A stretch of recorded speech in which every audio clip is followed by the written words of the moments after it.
É com muita alegria que recebemos a todos vocês. Eu gostaria de pedir, se alguém tiver com o celular ligado e não puder desligar, colocar no silencioso, tá bom? Para que a gente não atrapalhe o andamento da coisa.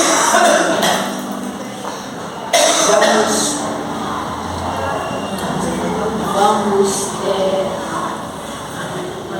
abrir os nossos trabalhos com as bênçãos de Deus, do Pai Vivo, que é o mentor da nossa casa, e que possamos, neste dia de grandes festividades, confraternizarmos todos nós com muita alegria e receber o nosso irmão João Gomes, que veio especialmente de Itaipá, do Núcleo Espírita da Fraternidade e Amor.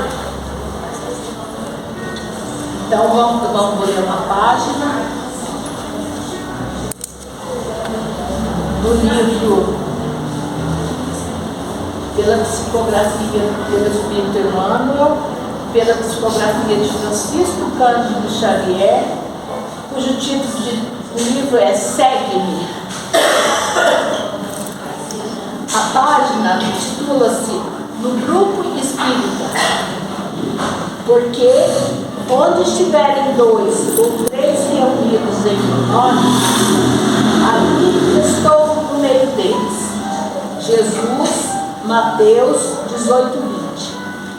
Compreendendo-se que cada obreiro da seara espírita cristã se incumbe de tarefa específica, é forçoso indagar de que quando em quando a nós mesmos que somos no grupo de trabalho a que pertencemos, uma chave de solução nos obstáculos ou um elemento que nos agrava.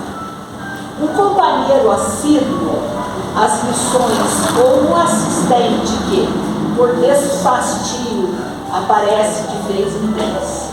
Um amigo que compreende e ajuda ou um crítico inveterado, tudo complica e desaprova. Um bálsamo que restaura ou um cáustico que envenena. Um enfermeiro consagrado ao bem da comunidade ou um doente que deva ser tolerado e tratado pelos demais. Um manancial de auxílio ou uma charneta deserta sem benefícios para ninguém. Um apoio nas boas obras ou uma brecha para a influência do mal. Uma planta frutífera ou um parasito destruidor. Um esteio de paz ou um veículo de discórdia. Uma bênção ou um problema. Façamos semelhante observação e verificaremos, sem dificuldade, que estamos simplesmente na doutrina espírita, ou se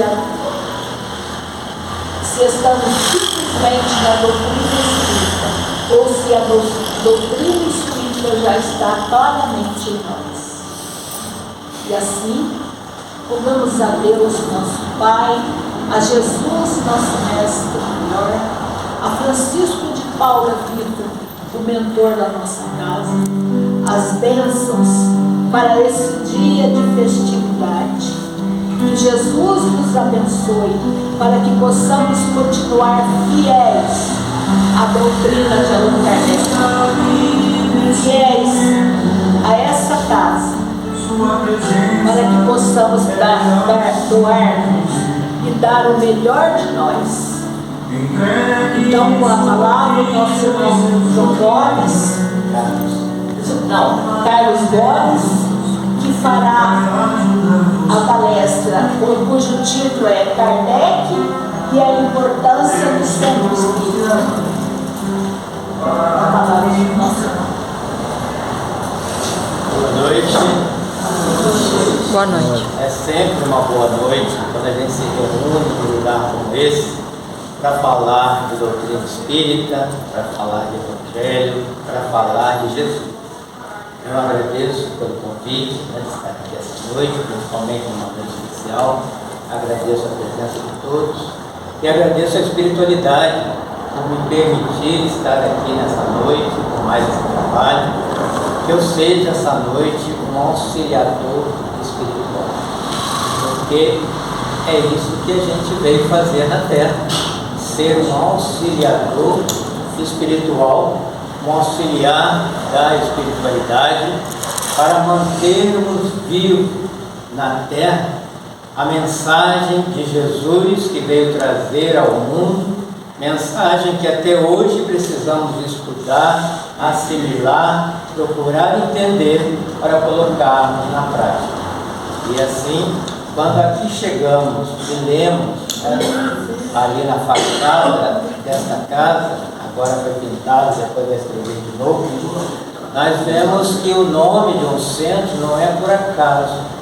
Então, toda vez que adentrarmos ali aquele portão, vamos dar uma parada, ler o título da casa e fazer a nossa prece. Senhor, permita-me que eu seja um auxiliador espiritual. Ajuda-me a ser um auxiliar da espiritualidade, para que eu cumpra nessa existência o que foi planejado para fazer.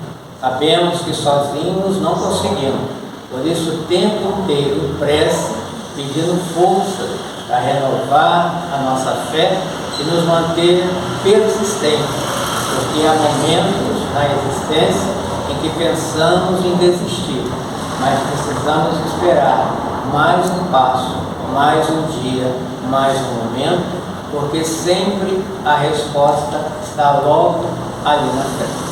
E o dia de hoje, 3 de outubro, é um dia especial para todo o movimento espírita do mundo, porque nesse dia nasceu o verdadeiro auxiliar da espiritualidade, que veio deixar para nós todo esse legado, e é por causa dele e graças a ele que estamos aqui hoje, estamos fraternizando, fazendo amizade, revendo amigos já de um tempo, e precisamos pensar o que ele veio fazer aqui.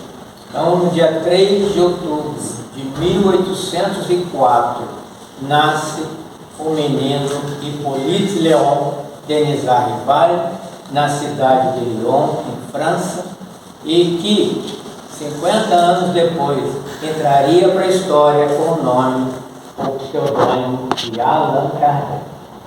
Esse menino, aos 10 anos de idade, ele foi matriculado pelos seus pais no Instituto Yverdon, na Suíça, próximo à França, e lá era uma instituição, um internato, uma escola, dirigida por um outro grande auxiliador da espiritualidade, Johann Heinrich Pestalozzi, conhecido como pedagogo do amor, porque a sua época era legalizado castigar os alunos, por alguma falta que tivessem feito, ou mesmo aqueles que tinham dificuldade de aprender. E ele, a primeira coisa que fez foi abolir os castigos que aconteciam em outras escolas. E ele tratava os alunos com tanta amorosidade, tanto amor, como um pai, que quando precisava chamar a atenção de um aluno, ele colocava tanto amor na sua fala que o aluno chorava por ter magoado aquele que eles consideravam um pai amoroso. Então veja que o menino Denis passou 10 anos junto a esse grande espírito. Então, não por acaso houve ali um encontro, ou um reencontro de almas afins, superiores, preocupados, ambos, com a educação do espírito. Um no Instituto Educacional, e o próprio Hippolyte vai sair 10 anos depois, volta a Paris e começa a sua carreira no magistério, lecionando, dirigindo escola, aplicando o que ele tinha aprendido na metodologia pestalozziana, contribuindo inclusive com a educação à época da França, escrevendo livros na área de aritmética, gramática, e livros que tinham preocupação não só de auxiliar o aluno a aprender, os professores a ensinar, como também aos pais a auxiliar na educação dos seus filhos. E quando nós vamos encontrar este homem, aos 50 anos de idade, observando um fenômeno que à época era a diversão da sociedade, se reunir em volta de uma mesa e achar engraçado a mesa se movimentar sozinha, né? E ao passar do tempo desse fenômeno, começaram a fazer perguntas e eram combatidas, ou indo em cada letra dava a resposta. O senhor Hipólito, ao observar, não observava com a curiosidade que a maioria que a gente encontrava estava. Ele se perguntou: como é que pode uma mesa que não tem cérebro, não tem nervos, dar respostas inteligentes para essas perguntas? Há aqui algo, um mistério, algo que precisa ser investigado. E aí ele diz: eu tomei a mim esse compromisso de investigar. E ao investigar, o que se descobriu? A própria mesa dizendo que o causador daquelas respostas era o espírito. E espírito nada mais era do que a alma daqueles que viveram na terra num corpo de carne e que continuavam vivos. Era isso que eles queriam comprovar. Esses fenômenos sempre existiram, desde quando o homem se tornou homem, desde a época do homem das cavernas, e ele colocou tudo isso, esses fenômenos, num corpo de doutrina, através dos livros e todo o seu legado, que cabe a nós, pelo menos, ler para conhecer as suas obras. E quando nós falamos dele, não estamos aqui querendo idolatrar, porque não é esse o objetivo, e sim reverenciar, agradecer com todo o respeito que esse espírito merece e que está vivo, sabemos disso, porque não seguimos Kardec, seguimos Jesus através dos estudos que ele nos deixou.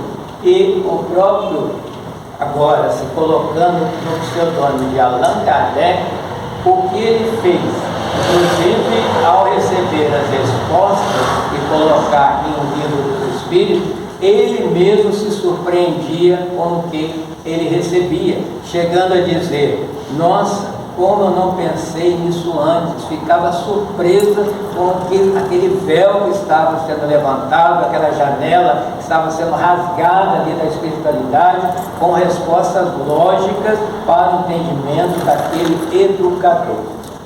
Então o que ele faz? Ele vai reunir alguns amigos sérios para aprofundar naquelas respostas. E na sua própria casa ele vai criar o primeiro centro espírita do mundo, a Sociedade Parisiense de Estudos Espíritas. Porque olha o exemplo para todos nós espíritos, é preciso aprofundar, ler as entrelinhas, tentar entender, porque ainda hoje o espiritismo ainda é muito novo. Tem muita coisa que a gente lê e precisa amadurecer o pensamento para entender. Muitas vezes entramos, começamos a participar do Centro Espírita, lemos pela primeira vez o Livro dos Espíritos e 10, 20 anos depois vamos reler e a gente se preparou agora para entender um pouco melhor e precisamos continuar lendo, relendo e estudando. Não só isso ele fez, mas, à medida que outros grupos foram se formando, ele viajou no interior da França e alguns países próximos onde existiam esses grupos formados, para, com humildade, observar e aprender com o olhar do outro. Como é que o outro está entendendo essas respostas, que por ser o outro pode ter um olhar diferente e vai me enriquecer no meu entendimento. E naquilo que fosse necessário, ele contribuiria, fazendo inclusive as suas palestras. Então, de 1860 a 1864, ele viajou com dinheiro do próprio bolso, né, aquelas carroças com cavalos, toda a dificuldade da época, estamos falando da metade do século XIX, e que deu origem a um livro, Viagem Espírita, de 1862, que inclusive eu já apresentei aqui nessa casa, né, e que recomendo a leitura para quem não conhece, porque ali é Kardec falando conosco, não são os espíritos. Ele falando de como foi essa viagem, o que ele aprendeu, o que ele viu, né, para a gente também colocar como exemplo, né, porque Kardec foi o primeiro espírita do mundo, a Sociedade Espírita, o primeiro centro espírita do mundo, e ao começar a viagem, começou o que hoje chamamos de movimento espírita, sair do centro, conhecer outros grupos, na própria cidade, em outras cidades, ir a congresso, tudo que acontece em nome do movimento espírita, numa feira espírita, é nossa obrigação de espírita participar.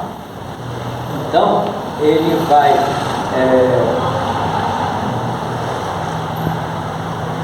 começar todo esse trabalho e cria, né, todo o seu grupo ali de estudo.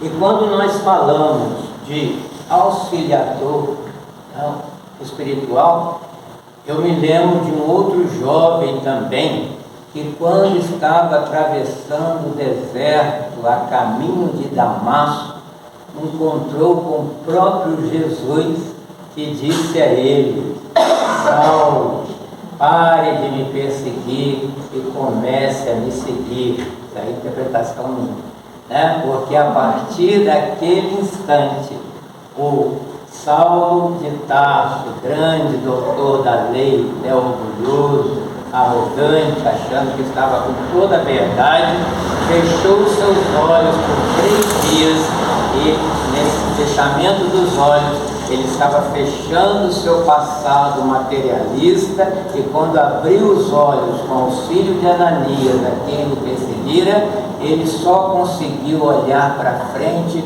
para o futuro, e aceitar seguir aquele homem de tal maneira que ele escreveu no segundo, na Carta aos Gálatas, capítulo 2, versículo 20, já não sou eu quem vive, é o Cristo que vive em mim, e ele não conseguia falar nada diferente do que Jesus continuaria falando se não tivesse sido assassinado.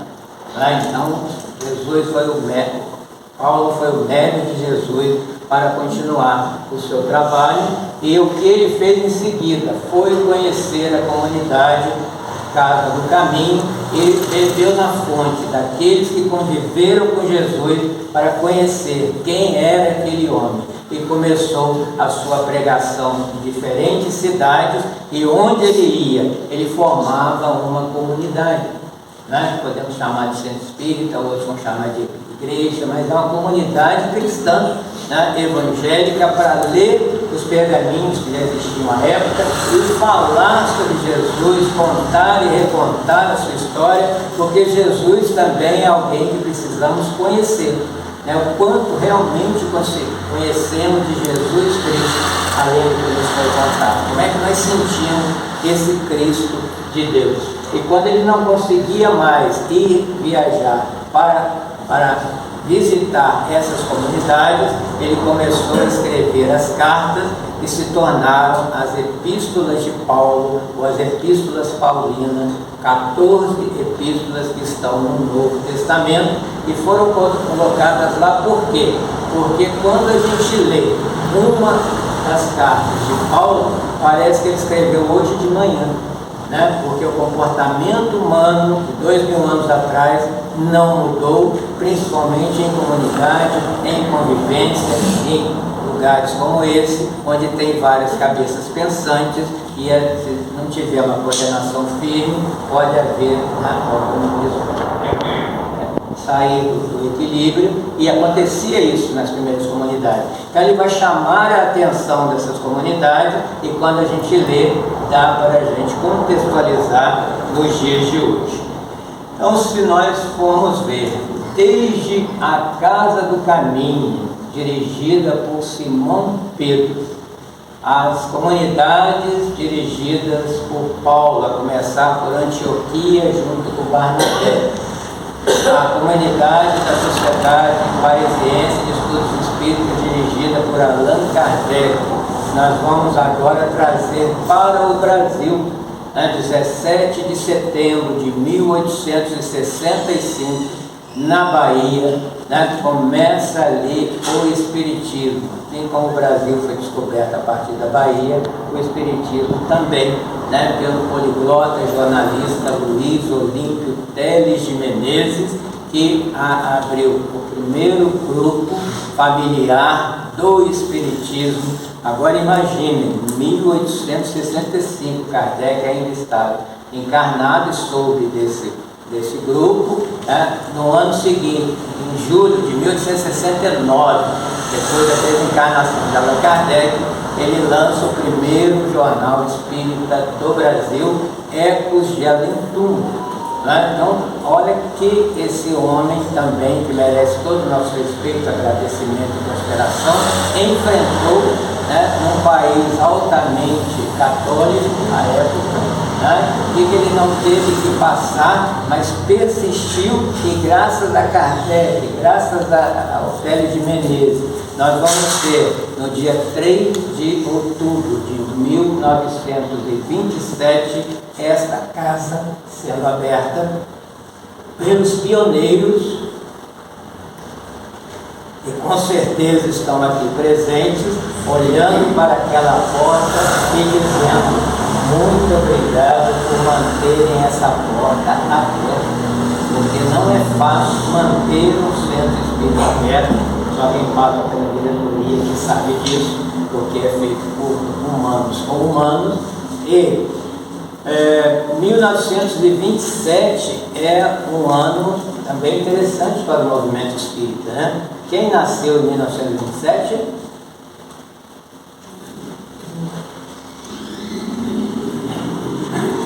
Quem se lembra dele mais, desencarnou no dia 13 de maio último. Divaldo Pereira Franco nascia no dia 5 de maio de 1927, também na Bahia, e teve aqui 98 anos de auxiliador espiritual. Quem não se lembra do seu sorriso e quem não se lembra da sua palestra? Porque quem assiste a palestra do Divaldo uma vez, nunca mais esquece. Então cumpriu muito bem, como auxiliador da espiritualidade. E também nesse mesmo ano começava o mediunato de Francisco Cândido Xavier, aos 17 anos. Então veja que 3 de outubro nos lembramos de Kardec, 1927 nos lembramos de Divaldo e de Chico Xavier. Veja como essa casa é abençoada. Agora veja, o objetivo de Paulo de Tarso era contar e recontar a história de Jesus e os seus ensinamentos, o que ele falou, a gente vê o trabalho social, que é prestação de serviço à comunidade. Alguns centros têm médicos, tem dentistas que atendem de forma voluntária, também é prestação de serviço, porque aprendemos que precisamos fazer a caridade. E se tem dúvida quem devemos seguir, precisamos ler a questão 625. Quando Kardec, ao saber que o objetivo do Espírito é a evolução para chegar à perfeição, ele pergunta: mas se é para ser perfeito, tem alguém que já foi perfeito que eu possa seguir? E a resposta é Jesus Cristo. Então Jesus é o nosso mestre, é o nosso modelo, é o nosso guia o tempo inteiro. Na dúvida para realizar alguma coisa, basta como a Fátima fez aqui: abra um livro de mensagens e Jesus vai falar com você naquele instante, para você fazer ou não fazer o que você está pensando. Ou o Evangelho, ou a própria Bíblia. A gente muitas vezes, num problema, esquece de pedir ajuda à espiritualidade. E eles falam através desses livros todos, só Chico Xavier, mais de 400 livros, para nos orientar, para nos auxiliar, para auxiliar principalmente nesse momento de dificuldade. E já falei o que é o centro espírita. Agora eu pergunto: o que é ser espírita? Se Jesus é o exemplo de perfeição para a humanidade, para que a gente possa ser humano, qual é o exemplo de espírita que a gente tem? Então vamos pensar naqueles que realmente praticaram o espiritismo. Francisco Cândido Xavier, que é o concurso, é o primeiro da lista. Divaldo Pereira Franco, Eurípides, Barçanufo, Bezerra de Menezes, Carimar Schuster. Tem uma listinha boa. E aí o que a gente precisa fazer? Assim como precisamos ler o Evangelho, o Novo Testamento, para conhecermos a história de Jesus, precisamos ler biografias desses grandes. Se tiver filme, assistir o filme mais uma vez, para ver o que eles fizeram, que eu já posso fazer. O que Jesus fez, que eu já posso fazer. Jesus dava paz? Sim ou não? Sim. Então os passistas já estão imitando Jesus. Já é um progresso. De que forma ele fazia isso? Com um olhar, com um pensamento, com o seu magnetismo de amor que envolvia a pessoa. E nós podemos fazer isso também. Agora, falando em ser espírita, a história de Chico Xavier. Nós sabemos que desde a infância ele ouvia vozes e via vultos. E a família não conhecia o espiritismo. O que falar com uma criança que está acontecendo com ele, que já está totalmente perturbado, não conseguia dormir? Que vozes são essas, que coisas são essas que eu vejo? Aí vai para o padre, é demônio, vão fazer penitência, vai para o médico, vão tomar remédio, toda aquela ignorância. E aos 17 anos, ele passou 17 anos sem resposta sobre o que acontecia com ele. E quando a sua irmã teve um processo obsessivo que ninguém conseguiu resolver, e foi permitido que um casal de Belo Horizonte fosse até lá, o casal Perácio, o casal resolveu a questão, e ainda disse ao Chico: isso que você sente se chama mediunidade, e você é médium.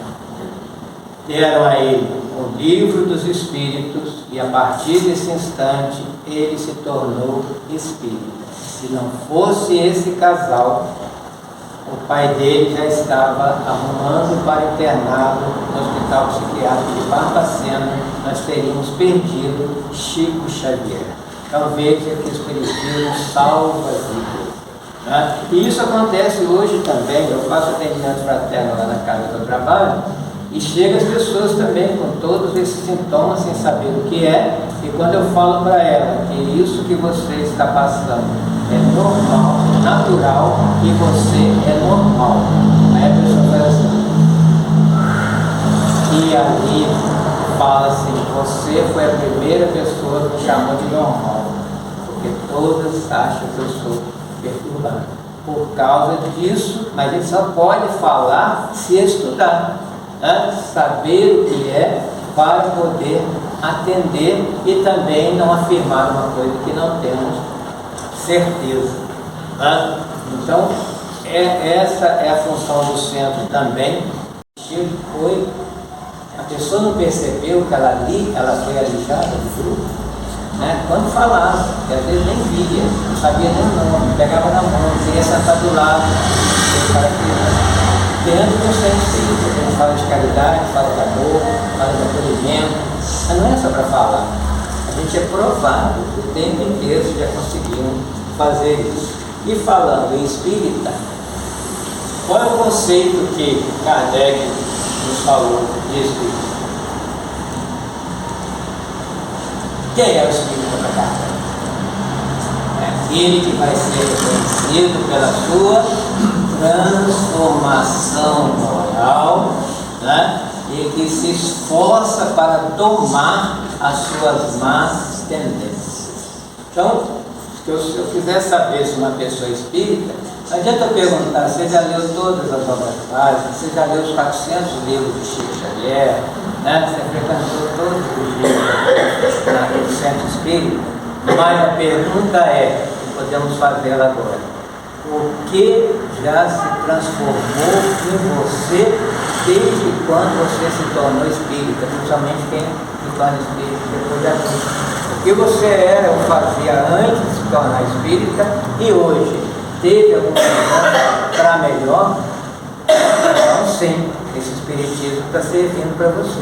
Porque o próprio Kardec falava que adianta eu acreditar em comunicação com os mortos, em reencarnação, se isso não muda nada dentro de mim. A reencarnação não é só para a gente acreditar e achar bonito. Se há reencarnação, eu vou voltar. Como eu vou voltar? Né? Quero voltar melhor, já tenho que fazer o planejamento desde já. Já estou planejando o meu próximo perispírito, a próxima comunidade, família, profissão, como planejei, né, para estar aqui hoje. E às vezes a gente não pensa nessa continuidade, embora a gente estude sobre isso. Né? E o que nos diz o Espírito Verdade? Duas coisinhas só para fazer. Né? E antes quero falar desse domar de Allan Kardec, né? Que eu acho interessante ele usar esse verbo. Porque como é que se doma um cavalo bravo? Tem que se encontrar, sentir um abraço na hora da prece, se emocionar, pegar a vibração do espírito e até se curar, sem saber nem que estava doente. Isso tudo a literatura espírita nos explica. E a gente acha que não precisa. Né? Então aqui já estamos recebendo um passe desse nosso mentor que está sorrindo pela nossa escolha de hoje.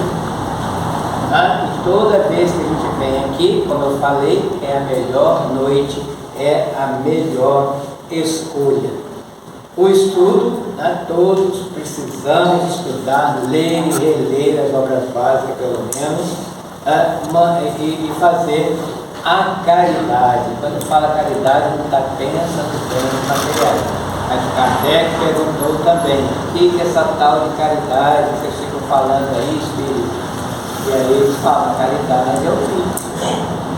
Benevolência para com todos, indulgência para com as imperfeições alheias e perdão das ofensas. Só isso. Conseguimos fazer isso? Sim ou não? Um pouquinho já. Né? O que é benevolência? É ser bom com as pessoas, ser educado, cumprir as nossas obrigações, nada mais do que isso. Né? E é nossa obrigação ser bom. Quando eu era adolescente, que a gente fica meio afastado de religião, briga com Deus e tudo mais, eu perguntava assim, por que eu tenho que ser bom? Né? Meu pai não quer isso não. Aí com o passar do tempo, né, como a gente desencarna na adolescência, vem as respostas. E a resposta é, ser bom é uma característica do ser humano como andar em duas pernas. Quem não consegue andar em duas pernas, está acontecendo com ele, tem algum problema físico, não é? Quem não consegue ser bom tem algum problema moral. Não é? Então não é, você não tem que ser bom pelo outro, nem para Deus, nem para Jesus. É porque é do humano ser bom. Quem não é ainda está doente. Então estamos aqui no hospital. Né? Ser bom é ser educado e cumprir com as obrigações. Indulgência. Estamos num mundo de imperfeitos, todos nós. Então a minha imperfeição incomoda alguém, como a imperfeição do outro me incomoda também. Sabendo disso, vamos jogar no racional e nos incomodarmos menos e incomodar menos o outro. E o perdão das ofensas.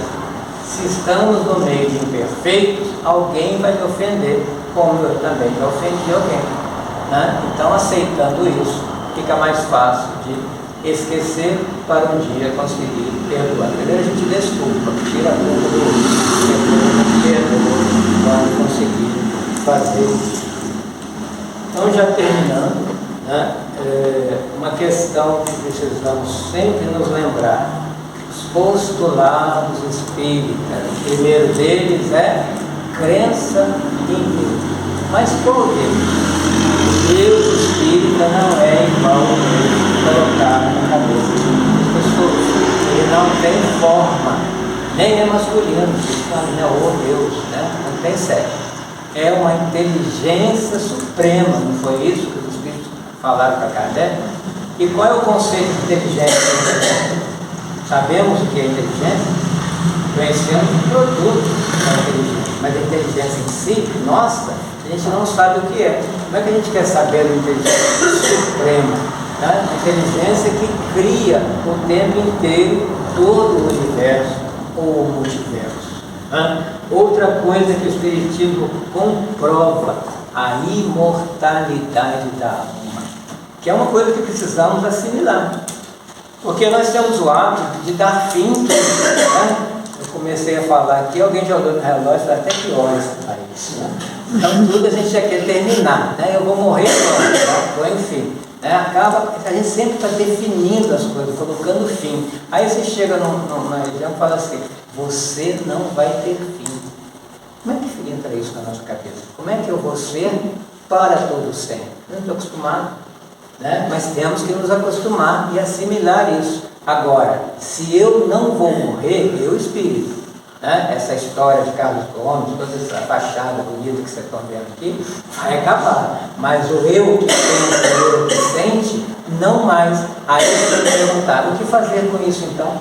Se eu não vou acabar, o que eu tenho que fazer com essa realidade? Cuidar de mim, Espírito Verdade, aprender a amar e me instruir e conhecer tudo o que eu puder. Não é? Porque é aprendizado, a gente lê as obras de o que eles estão fazendo do outro lado? Emmanuel, que é o nosso teólogo espírita, né, que é o que mais entende de evangelho, tem o seu grupo de estudo de evangelho e espiritualidade. Por quê? Porque precisa estudar o evangelho. E esse pastor Vale, né, no dia da espada, e João Batista morreu do lado. Então a gente consegue unir todas essas coisas.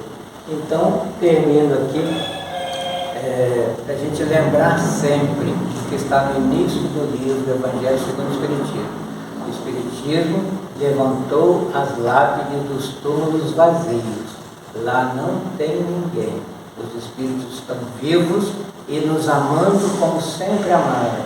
E estão com saudades de nós. Podemos, em pensamento, em prece, nos comunicar com eles. Então, parabéns por aqueles os pioneiros que começaram essa casa, sempre coloquem nossas preces, que eles estejam estimulando outras casas a se abrirem, porque aqui nós encontramos um tesouro que nos enriquece espiritualmente e, como Paulo de Tarso, nos abre os olhos para a espiritualidade. Muito obrigado. Muito obrigado. Carlos Gomes, que agora eu vou te chamar de João, mas é Carlos. Ai, eu estou de volta aqui. E como essa noite é uma noite de festa, de comemoração, nós não teremos os passos. Mas com certeza cada um de nós já foi atendido nessa casa. Muito obrigado pela presença de cada um de vocês. Que Deus abençoe a todos e que nós possamos continuar a nossa tarefa, não só nessa casa, mas a tarefa da vida, com muita fé e muito amor, é o que a doutrina espírita quer de nós. Agradecemos a Deus, nosso Pai, a Jesus, nosso Mestre Maior, a Francisco de Paula Quinta, aos auxiliadores espirituais que trabalham incessantemente nessa casa.